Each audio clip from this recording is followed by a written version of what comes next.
Your shower should be the safest room in your home, not the place where your heart and brain get pushed to the edge without warning. If you've ever stepped out of warm water feeling unsteady, eyes a bit dim around the edges, heart pounding harder than makes sense for a routine wash, don't shrug it off as age. Tiny choices inside that bathroom: time of day, water temperature, how long you stay under the spray, whether you drank anything beforehand, how you move when you're tired or lightheaded, can be exactly the kind of stress an older heart and stiffened blood vessels can't shrug off anymore.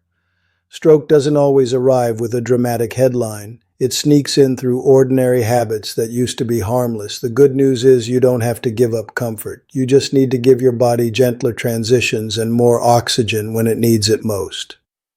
Start by thinking about late-night showers. Your body cools down naturally in the evening to prepare for sleep. That cooling is part of your internal clock, and your blood vessels cooperate by tightening and relaxing in a gentle rhythm. But a chilly bathroom at 11:30 p.m., followed by a blast of hot water, can yank that rhythm around. Vessels that used to flex easily are a little stiffer now. They don't widen and narrow smoothly, and the quick changes in temperature can create quick changes in blood pressure. One minute you feel fine, the next minute your vision tightens and you need to grab the wall. That's not being dramatic. That's your circulation telling the truth. Move your rinse earlier in the evening. Warm the bathroom before you undress. Let the water run a moment so it's steady and warm before you step in. If you like evening cleanliness, treat it like a routine you respect rather than a last-minute dash before bed. And if at any point you feel chilled, dizzy, or rattled by your heartbeat, call it. Turn the water off, sit down, dry off, and rest. There is no prize for powering through a warning. Cold water gets marketed like bravery in a bottle. People talk about shock as if shock is good for everybody. It isn't. Cold slams blood vessels shut, especially in the skin. That raises pressure and forces your heart to push harder through narrower pipes. If your arteries are stiff or partly narrowed, that's a lot to ask at 7 a.m. when you're barely awake. If you love a little cool at the end, earn it. Start lukewarm, breathe calmly, and if you finish with cooler water, keep it brief and below the neck. Never stay under cold water long enough to shiver, and if you have high blood pressure, heart rhythm issues, or you've ever had a mini stroke, skip the cold entirely. Feeling invigorated is not worth risking a pressure spike that your vessels can't handle. Heat has the opposite problem. Hot water opens blood vessels and lowers blood pressure. It feels like a blanket for your nerves and your muscles let go. But open those vessels too far for too long and your brain gets less flow than it needs. If you've taken a pressure medication, had a big dinner, or just finished a chore that left you sweaty, a long hot soak can push your pressure down far enough that when you stand, the room goes dark. If your balance is already not perfect, that's how people fall. Keep your shower warm, not scalding, and keep it short, 10 to 15 minutes. If you like the tub, set a timer so the water doesn't talk you into staying. Sit up slowly. Hold something sturdy when you stand. If the smallest part of you thinks I should sit, sit. Pride is a poor handrail. Hydration doesn't feel like it belongs in a conversation about bathing, but it does, especially as you get older. Thirst gets quieter with age. You can be drier than you think, and drier blood is thicker blood. Thick blood flows sluggishly and clots more easily, and warm steam adds just enough sweat to tip you into lightheaded. This one is simple. Drink a glass of water 15 to 20 minutes before you shower. Not right before, when that water just sits in your stomach. Give your body time to absorb it. If your doctor has told you to limit fluids for heart or kidney reasons, follow that plan. But time the sips you are allowed so your circulation has help when you're about to add heat. Don't shower when you're already unwell. That sounds obvious until you're the one brushing off a new headache, a wave of dizziness, or a strange heaviness in your chest as just one of those days. Heat lowers pressure, cold raises it. Either one can push a wobbly system over the edge. If your body is sending a warning, sudden headache unlike your usual new confusion, chest flutter, breath that won't quite come, sit down, sip water, and wait. If the warning doesn't let go quickly, call your care team or 911. A shower is not a cure for dizziness. It's a variable your brain doesn't need. Exercise belongs in a safer life, but give your body transitions. After a walk, a class, yard work, or even housework that left you flushed, your vessels are open and your heart rate is higher. Jumping straight into a hot shower adds heat to heat and drops pressure further. Cool down first. Sit for 15 to 20 minutes, drink some water, breathe a little slower, let your heartbeat drift toward normal. Then take a warm, not hot shower with the door cracked so the steam doesn't build into a fog you can't quite breathe. If you like to wash soon after activity because it feels clean, that's fine. Just choose warm water and a short rinse. Food and medication timing matter. After a meal, blood flow heads toward your gut to help with digestion. Hot water calls blood to the skin. A pressure pill opens vessels. Stack all three and your brain can be last in line. That's when the room narrows and the floor gets closer than you planned. Give your body 45 to 60 minutes after a big meal before you bathe, especially if you've taken medicines that lower pressure or change heart rhythm. If you don't know which pills those are, ask your pharmacist to put a small sticker or mark on those bottles. Pharmacists love to be useful, and this one is a quick save. Everything you do with water has a twin on land. Walking is one of the best gifts you can give your brain and heart. Steady steps deliver oxygen, regulate blood sugar, ease anxiety, and protect independence. But even walking has traps for older bodies if you ignore timing, posture, terrain, weather, and hydration. Evening walks feel peaceful. The light is soft. The neighborhood slows down. But strong effort late at night wakes up your fight or flight system when your body expects to wind down. Pressure nudges higher, your heart works harder, and your sleep gets jumpy. Many strokes happen in early morning hours. One theory is that fragile vessels don't like the combination of late stimulation, followed by the slow nighttime drop in blood pressure. You don't need to cancel your walk. Move it earlier. Try late afternoon or early evening while there's still natural light. If you love mornings, that's even better. Your internal clock expects motion then. Posture matters more than appearance. Head down, shoulders rounded, arms barely swinging. It all seems small until it blocks your lungs from filling and steals the natural pumping action of your arms. Each step should send a small wave up your legs and through your torso. That rhythm helps push blood back to your heart. When you stiffen your arms and slump your chest, you lose that assist, and your brain gets less oxygen than it should for the effort you're spending. Stand tall, let your arms swing, look out at the horizon, not down at your feet. If you've been walking with your head down out of habit, you'll feel awkward for a few days, then you'll feel stronger and steadier. If balance is a concern, walking poles turn your arms into a second set of legs and smooth your stride. Food timing shows up again here. Walking right after a big plate might sound like a smart way to work it off, but your gut and your legs will fight for the same blood flow. If you must move after dinner because it helps with reflux, keep it short and gentle, more of a stroll than a workout, and save your longer walk for a different time. Give your body 45 minutes to an hour between a heavy meal and real exertion. You'll feel better, and your brain won't be starved for oxygen while your intestines are busy. Weather is not background noise. Heat opens vessels and dehydrates you faster. Cold clamps vessels and spikes pressure. In heat, walk early or near dusk, choose shade, and carry water you actually plan to drink. Wear a hat.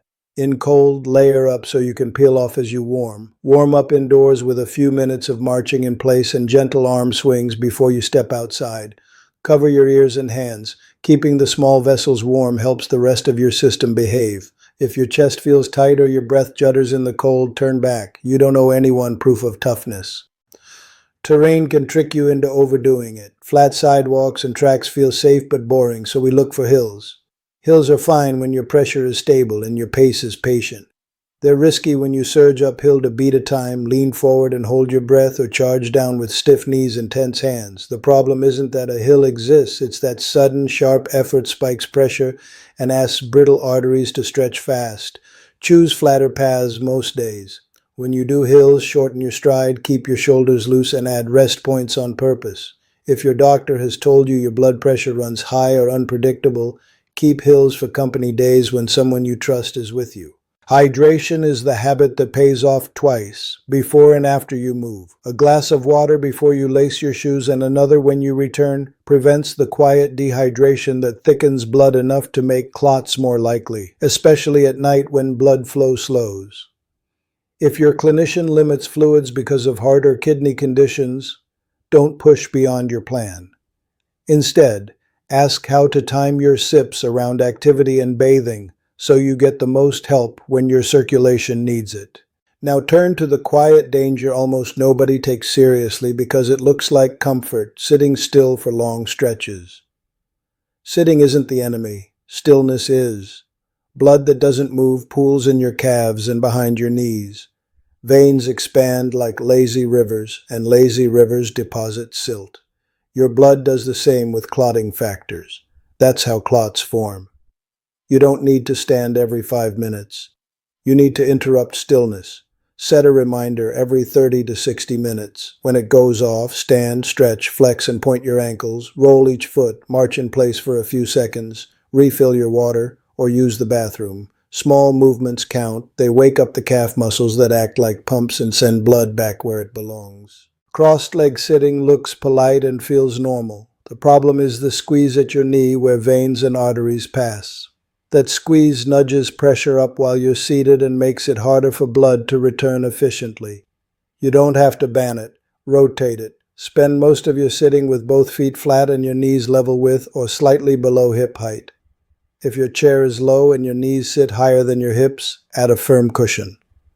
If your feet dangle, give them a footrest. The goal is open angles at hips and knees so nothing important gets pinched. The forward head slump sneaks in when you read, scroll, do puzzles, or just get tired. Letting your head hang in front of your shoulders strains the muscles that protect the big arteries in your neck and compresses the space your lungs use to fill. Lift what you're looking at toward eye level. Support your lower back with a small pillow or rolled towel. Every so often, inhale deeply, feel your ribs expand and let your shoulders drop back and down. That tiny reset gives your brain a better supply. Many older adults sit crooked and don't realize it, one leg tucked under, weight on one hip, torso twisted toward the TV.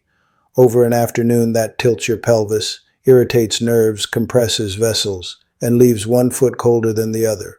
Sit square to whatever you're watching. Plant both feet. If the couch swallows you, slide a firm cushion beneath your hips and put a small pillow in the curve of your lower back so your spine has something to lean on besides air. Chair choice shapes how your blood flows. If the seat is too soft, you slump and fold your chest. If it's too low, the front edge presses into the underside of your thighs and flattens the veins, returning blood from your legs. Aim for a seat height that keeps your hips at least level with your knees. Add a cushion if you need height. If your feet don't reach, add a footrest so you don't cut off your own circulation by dangling. None of this requires new furniture. You can retrofit the chair you love with small, firm supports and a little attention. Room temperature matters more than most people think. Sitting near a wintry window or under a strong air conditioner can feel crisp. Your body keeps you safe in the cold by narrowing vessels at the surface. Narrow vessels mean slower flow in hands and feet, which is fine for a few minutes and not fine for an hour of stillness. Dress warmly enough that your hands and toes feel like part of your body instead of separate pieces. Keep a lap blanket nearby. If a draft sneaks through a window you love to sit beside, block it with a rolled towel or a thicker curtain. Warmth isn't indulgence. It's permission for your blood to keep moving. You may read all of this and feel overwhelmed like the simplest parts of life just became a list of rules. That's not the point. The point is to replace harmless out of habit with safe on purpose. You don't have to flip your life upside down. You only have to add transitions. Water before heat and effort, time after food, warmth before cold, and remove shocks. No sudden temperature extremes, no abrupt effort on hills, no long stretches without movement, no hot water immediately after pressure-lowering pills. Give your vessels a chance to keep up. Give your brain more oxygen, more often. Give your heart jobs it can do steadily instead of tests it can fail. Build a safety loop with the people and services around you. Your pharmacist is an underused ally. Ask for a full medication review that includes over-the-counter products. Many older Americans quietly accumulate a dangerous anticholinergic load from PM pain relievers, sedating allergy pills, bladder medicines, and older antidepressants. Those drugs dry you out, fog your thinking, raise fall risk, and can make pressure swings worse. A 5-minute conversation at the counter can identify safer substitutes. Your primary care clinician can help taper and switch. If you've had fainting episodes, mini strokes, or near falls in the bathroom, ask about a shower chair, sturdy grab bars, and whether a physical therapist can work with you on balance and strength. These are independence tools, not a surrender. Make your bathroom honest instead of risky. Add non-skid mats inside and outside the tub. Keep a stable chair or shower stool within reach so you can sit if your head feels floaty. Use a nightlight so you're never walking into a dark room with wet feet.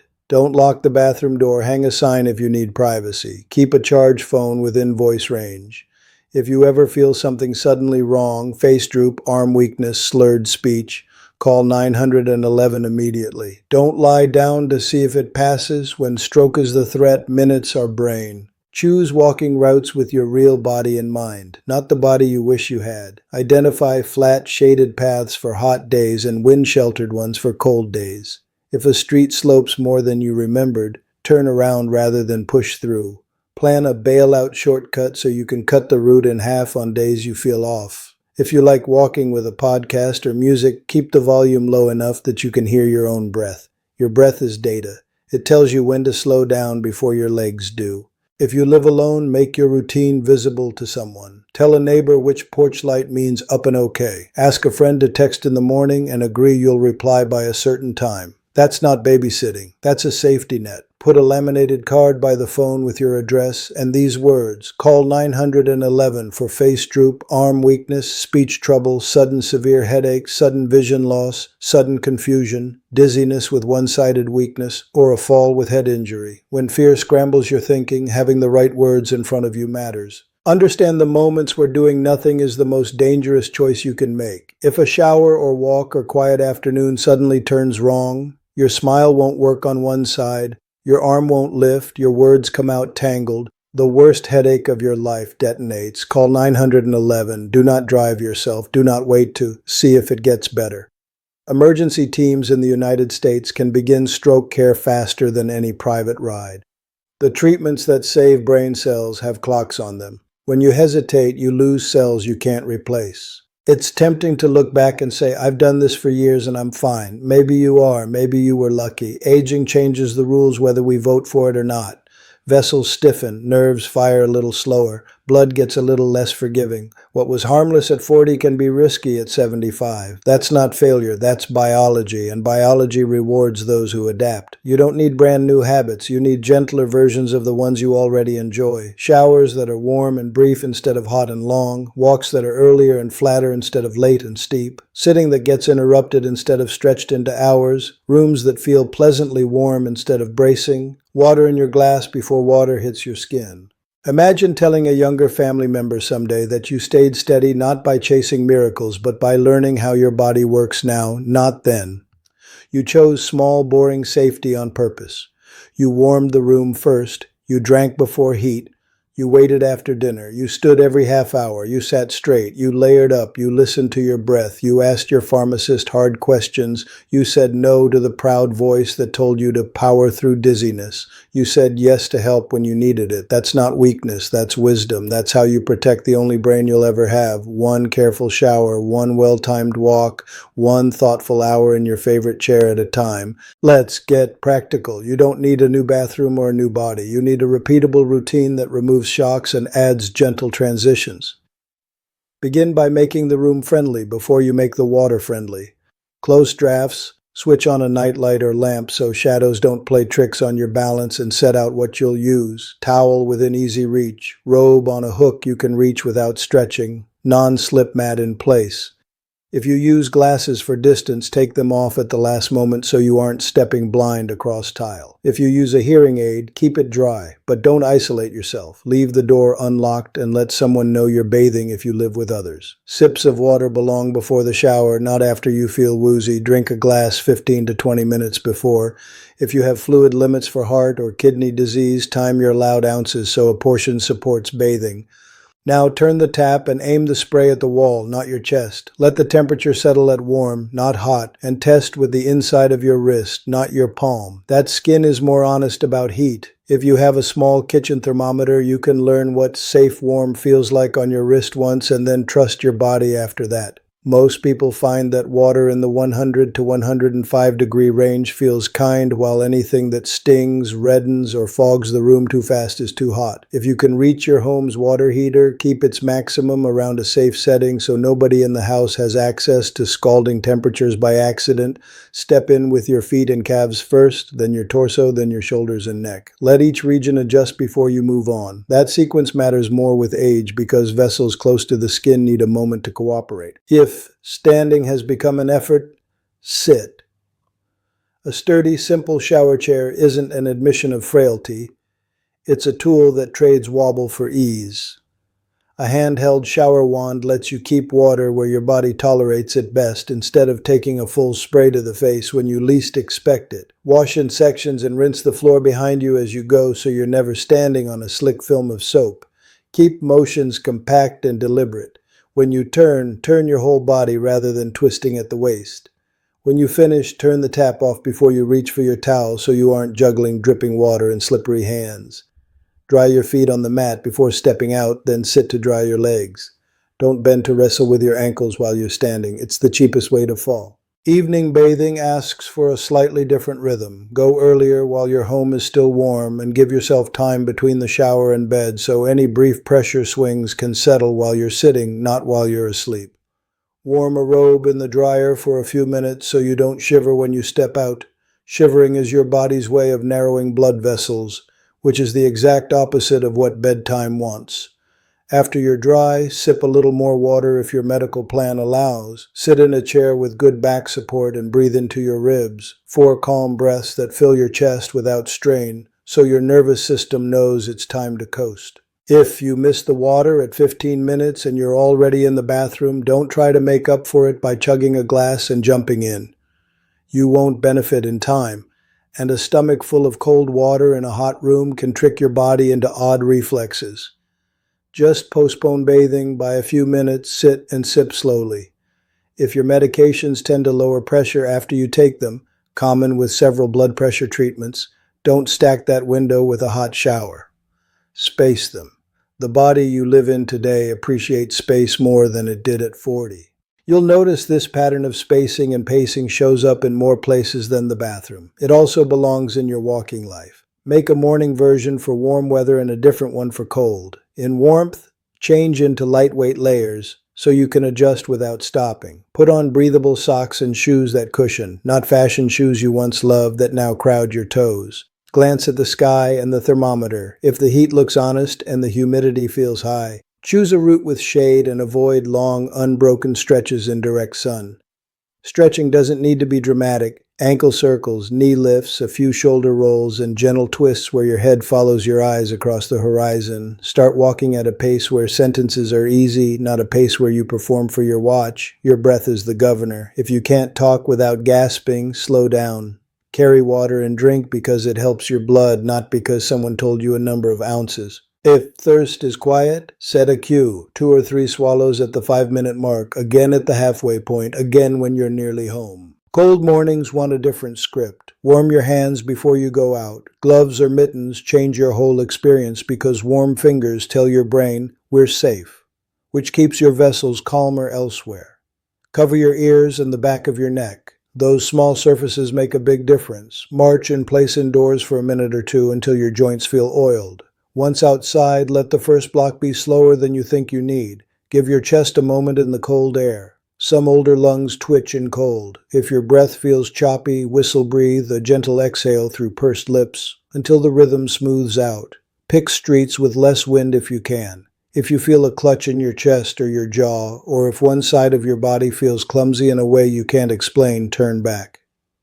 And if you ever lose words, lose strength, or lose the plot of what you're doing, stop where you are and call for help. You will never regret caution.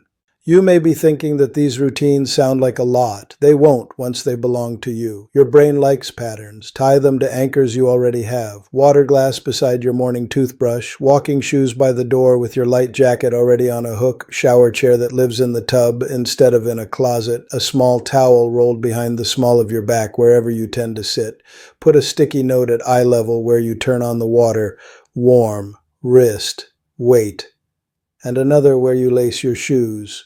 Water, warm up, watch your breath. The room you sit in most deserves as much intention as the room you bathe in. Make the chair match your body, not the other way around. Sit down and look where your knees are. If they rise above your hips, add a firm cushion under your hips until your thighs are level or slightly downward toward your knees. If your feet don't reach the floor comfortably, give them a footrest. A thick book you never loved works fine. Slide a small pillow behind your lower back so your spine meets something supportive. If the room answers, "I'm cold," answer back. Keep a lap blanket within reach. Use socks that hug your calves without strangling them. If a draft sneaks from a favorite window, block it. Insist that comfort shouldn't cost circulation. Movement snacks belong to your sitting life, the way breath belongs to your walking life. Every 30 to 60 minutes, choose a number you can keep, stand. You don't need to walk a mile in your living room. Roll each ankle 10 times. Rise onto your toes and back down like a quiet calf, raise 5 or 6 times. Sit and write the alphabet with each foot, drawing the letters from the ankle so the small veins wake up.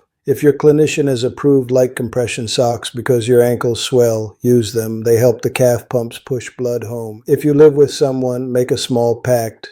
When one of you stands, the other stands. Discipline is easier with company. None of this matters if you ignore the chemistry that runs quietly under your habits. Medications that sedate you, dry you out, or blunt your reflexes make every water and walking choice a little harder. Many older Americans unknowingly collect drugs that block acetylcholine, an important messenger your brain uses for attention, memory, and muscle tone. Those pills hide in popular allergy treatments that promise sleep, bladder medicines that promise fewer bathroom trips, older antidepressants that once fit a different season of life, and several PM pain relievers that pair a painkiller with a sedating antihistamine. They can fog your thinking, raise your fall risk, dry your mouth and gut, and make pressure swings more dramatic. Take your whole list, prescriptions and over-the-counter, to the pharmacy counter and say, "I want to lower my risk. Which of these dry me out or make me dizzy?" You don't have to memorize long names. You have to ask. Safer swaps exist for most of them, and pharmacists are trained to find them. Now think about the moments that deserve different rules because the body you have today makes them risky. Don't shower in the dark, even if you think you know every inch of the room. Your inner ear and your eyes keep you upright together, and when your eyes can't help, your balance has less to work with. Don't lock the bathroom door. If you live alone, put a waterproof, battery-powered bell or simple button within reach so you can call through the door in an emergency. Don't reach for shelves that live above your shoulders. Bring what you use down to the middle, where your arms are strong and your balance steady. Don't put new throw rugs in the bathroom because they look nice. Put and keep non-skid mats where your feet land wet. Timing templates can simplify all of this, so you're not inventing safety from scratch every day. Imagine a day that starts between 6 and 8 in the morning. Wake, visit the bathroom with a nightlight on, sip water, and sit a minute if the world feels fast. Rush is the enemy of confidence. If you take morning medications that lower pressure, give them 15 to 30 minutes and a small snack if your doctor approves. When you bathe in the morning, warm the room first and keep the water steady warm. If you prefer to walk first and bathe later, lace your shoes, do a short warm-up, drink a little water, and choose a route that matches the weather. Finish your walk, sit with water for 10 minutes to let your heart rate drift down, then bathe. After lunch, avoid the stack of food plus meds plus heat. If you need a shower in the afternoon, give digestion its time and then bathe. In the evening, aim the walk earlier and the shower earlier. Keep both gentler than morning versions. Let sleep come with a body that isn't busy cooling after heat or rising after cold. If lists help you, keep a quiet one on the bathroom wall where only you see it and read it like a whisper each time. Water 15 minutes before, warm the room, test with wrist, step and feet first, sit if tired, short and warm, dry feet on the mat, sit to dry legs, sip after, rest. In your walking shoes, keep a folded card that reminds you, warm up, easy start, look ahead, arms swing, water halfway, choose shade or shelter, shorter if hot or cold. Slow last block, sit and sip at home. These aren't rules to please someone else. They're a plan to keep enjoying the things you like without fear. Bathroom retrofit is less glamorous than a kitchen makeover and infinitely more important. Non-skid strips inside the tub and a mat outside take the surprise out of stepping. A properly anchored grab bar gives your hand a promise the curtain rod can't keep. A shower chair turns "I hope I don't get dizzy" into "I'll sit if I do." A handheld shower wand reduces the need to twist. A simple anti-scald valve or a lower heater setting means even a moment's inattention won't punish you. A nightlight dissolves midnight shadows. A basket at hip height stores what you use. A high shelf tempts you to reach when you shouldn't. A small stool outside the tub gives you a place to sit while you dry off instead of balancing on one foot. A towel within arm's reach keeps you from stepping across tile to find warmth. You can do these things in an afternoon. You live here. You get to make it work for the person you are now. In your sitting room, move the coffee table a few inches farther from your chair so your feet have somewhere to move without kicking hard wood. Place your water where you can see it from the chair, not behind a lamp where you forget it exists. If television lures you into hours in one posture, use the program breaks as a rhythm. Stand every break. Roll shoulders during the credits. Do ankle letters during the news. If you read, raise the book to eye level with a cushion on your lap rather than lowering your head toward your chest. If you love puzzles, put them on a firm board at a comfortable height so your neck doesn't live bent forward. When you visit friends, choose seats with backs and arms rather than soft, low couches. Asking for a chair that supports you is not rude, it's smart. There is a quieter risk you can diffuse with planning, bathing after conflict, fear, or grief. Older nervous systems take longer to settle after a shock, a phone call with bad news, an argument, a scare. Heat magnifies whatever your nervous system is doing. If you're rattled, don't step into a hot shower to relax. Sit in a supported chair, put warmth on your lap and your hands, breathe slowly, and wait until your heart feels like it belongs to you again. For some, a lukewarm shower is fine. For others, postponing is the safer kindness. Set yourself up to succeed when energy is low. Put the heavy towels on the middle shelf, not the top. Keep one set on a hook where you can grab it without bending. Install a simple hook or bar that doesn't require grip strength to use. Put the soap and shampoo in dispensers that press rather than squeeze. Keep a spare pair of non-skid slippers right outside the door and use them while you dry your legs. Little helpers remove little struggles, and little struggles are where accidents happen. Since you care enough to change habits, care enough to learn the signs that tell you it's time to call for help. If your smile pulls unevenly and one corner of your mouth won't lift the way it did a minute ago, say something aloud and listen to your words. If they sound slurred or tangled, or if you can't find the words you want, that's a flag. Lift both arms straight out in front of you. If one drifts down or won't cooperate, that's another. If you suddenly see double, lose part of your vision, feel a new and violent headache unlike anything you've had before, or feel one side of your body turn heavy or numb, that's not a wait and see. Those are call 911 moments. Don't bathe to clear your head. Don't lie down to sleep it off. Don't drive yourself or let someone drive you unless emergency services tell you to. The fastest route to care is the crew that can begin treatment en route. If you live alone, keep a charged phone near the bathroom and where you sit. Practice saying your address with a calm voice so your mouth knows the words when fear makes it clumsy. Fear can paralyze, but it can also be fuel. Use it to fix simple things today. Put water by your toothbrush for the morning. Move a towel to a reachable hook. Order an inexpensive shower chair and a handheld wand, or ask a neighbor to help install a grab bar. Put a lamp on a smart plug or a rocker switch you can manage with a stiff thumb. Ask the pharmacist the medicine question you've put off. Put your shoes by the door and your hat on top so tomorrow's walk looks less like a chore and more like an invitation. None of these changes make you less independent. They buy you more independence by lowering the chance one bad moment steals months of recovery. Tell the people who love you what you're doing. Say, I'm making my bathroom and my walks safer so I can keep doing them for years. Ask for small help. A ride to buy a mat, a hand with the wrench, company on the first walk on a cold morning. People want to help. They don't always know how. Give them a way to say yes. If you don't have family nearby, a neighbor who sees you leave each morning is family for this purpose. A friend from church or the community center who walks once a week with you is family for this purpose. The United States is full of programs whose whole point is to keep older adults walking, bathing, and living at home. Community centers, senior services, libraries, churches, and clinics know where they are. Ask one person today who in this town helps with grab bars. You'll be surprised how quickly the path opens once you ask aloud.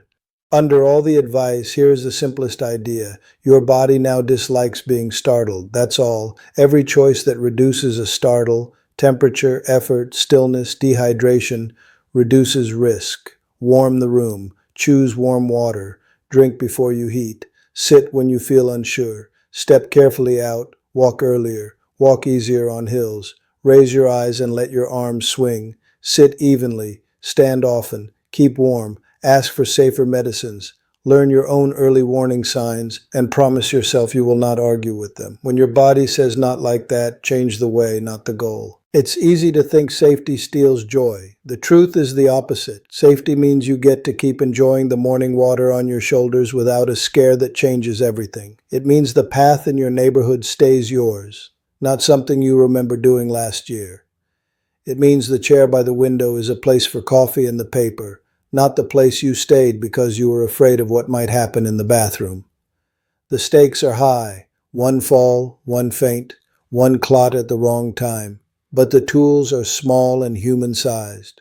If you've read this far, you already know which 2 or 3 changes are yours to make first. Maybe it's the glass of water in the earlier shower. Maybe it's the chair in the footrest. Maybe it's moving the evening walk to late afternoon and choosing the flatter route. Pick them. Say them aloud. Put sticky notes where they will remind you even when your mind is on something else. Then do them twice. Routine is what turns good intentions into muscle memory.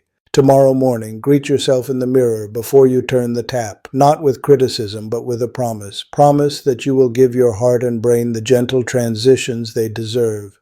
Promise that you will not bully your body into a routine that belonged to a younger version of you. Promise that you will drink, warm, test, step in gradually, sit when you need to, and step out safely. Later that day, when you lace your shoes, promise that you will walk like someone who intends to keep walking, eyes up, arms swinging, breath easy, shoulders loose, water sipped. When you sit, promise you will stand again soon enough and that you will sit square so your body doesn't have to fight your chair. One day, not far from now, the habits you built will be invisible because they will feel like you. You will move through your shower without thinking about temperature because your hand will test on its own and your body will step in the right way. You will choose the time for your walk by the feel of the air without glancing at a forecast. You will stand during commercials because your legs will expect it. You will drink water before you need it. You will reach for the grab bar because your hand has learned its shape. You will know the difference between a normal tired and a warning tired, and you will obey the warning without shame or argument.